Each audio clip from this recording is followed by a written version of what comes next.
খুব একটা সুযোগ পাননি।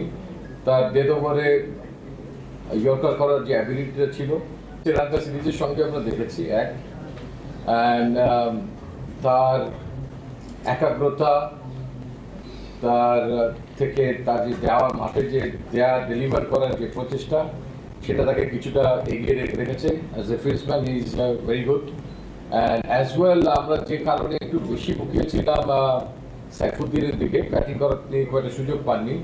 তার ডেথ ওভারে ইয়র্কার করার যে অ্যাবিলিটিটা ছিল সেটা অনেক কম পরিলক্ষিত হয়েছে। সেখানে আরও অনেক উন্নতি করতে হবে। আমার মনে হয় যেটা ঘরোয়া টুর্নামেন্টে করেছে সে তার সঙ্গে ইন্টারন্যাশনাল ক্রিকেটে এসে একটা তারতম্য আমরা লক্ষ্য করেছি। নাহলে হি ওয়াজ, আমি যেটা বললাম, he was in our mind. I mean আপনি যে বললেন বিপিএল এর আলোকে চিন্তা করে কিন্তু আমরা একটা দল গুছিয়েছিলাম। এই দলটার থেকে আমরা খুব বেশি বিচ্যুত হইনি। হয়তো একটা প্লেয়ার, এই সাইফুদ্দিনই একমাত্র প্লেয়ার যে নাকি আমাদের 30 তারিখের দল থেকে এই কানে টু মেক ইট। আদারওয়াইজ যে দলটা আমরা ঘোষণা করলাম, আমাদের এই দলের 15 জন খেলোয়াড়ই থাকতো, কিন্তু সাইফুদ্দিনের জায়গায় এখন সাকিব চলে আসবে।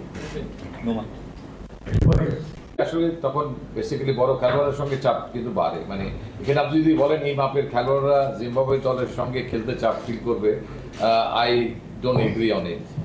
আর এই সমস্ত চাপ বৈশ্বিক আসলে মোকাবেলা করার মতো অ্যাটলিস্ট লিটন দাসের তো অনেকগুলো ম্যাচ খেলার এক্সপিরিয়েন্স আছে।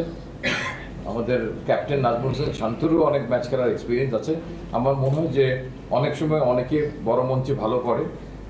এখন এই দুজনের মধ্যে দুজনই যে একাদশে থাকবে I am not too sure. Captain definitely থাকবেন। তো সেখানে আপনার একজন যদি না আসতে পারেন তাহলে আপনার ক্যালকুলেটেড রিস্ক 50% কমে গেল আপনার। আসলে সবার আলোচনার সাপেক্ষে টিমটা এইভাবেই করা হয়েছে যে একটা আগে যেমন হতো না আমাদের যে সাকিব আছে তাহলে আরেকটা লেফট হ্যান্ড স্পিনার কেন আমাদের দরকার হচ্ছে না, বাট আমরা কিন্তু এটা মাথায় রেখেছি বলেই আসলে তানভীরকে আবার রাখা। আর সৌম্য সরকার দেখেন, স্পেশালি টি20তে যত বেশি অলরাউন্ডার থাকবে ক্যাপ্টেন তত বেশি বেনিফিটেড হবে। বিকজ ইউ নেভার নো যে যারা প্রত্যেক দিন 5টা করে বোলার নিয়ে খেললে আপনি দেখবেন 50% ম্যাচে কিন্তু আপনার একেবারেই অকেশনালদের দিয়ে বোলিং করানো লাগে 2 ওভার। তো সেখানে সৌম্য যে আছে আমাদের, ও একেবারেই অকেশনাল না, ও কিছু বোলিং করে। তো খুব স্বাভাবিকভাবে এটা মানে টিম বেনিফিটেড হবে।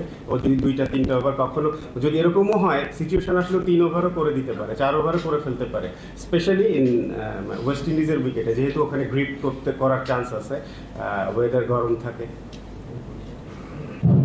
লিপু ভাই